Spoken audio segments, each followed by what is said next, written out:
পবিত্র কালাম। খাবার তুমি হালাল খেও, খেও না হারাম। খাবার তুমি হালাল খেও, খেও না হারাম, খেও না হারাম। হালাল পথে আয় করে খাও, আল্লাহ থাকবে রাজি। বরকত পাবে অনেক বেশি করলে হালাল রুজি। হালাল পথে আয় করে খাও, আল্লাহ থাকবে রাজি।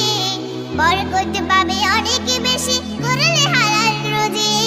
হালাল পথে চললে তুমি বাড়বে প্রচুর দাম। হালাল পথে চললে তুমি বাড়বে প্রচুর দাম। হারাম খেতে করে মানা পবিত্র কালাম, পবিত্র কালাম। খাবার তুমি হালাল খেও, খেও না হারাম। খাবার তুমি হালাল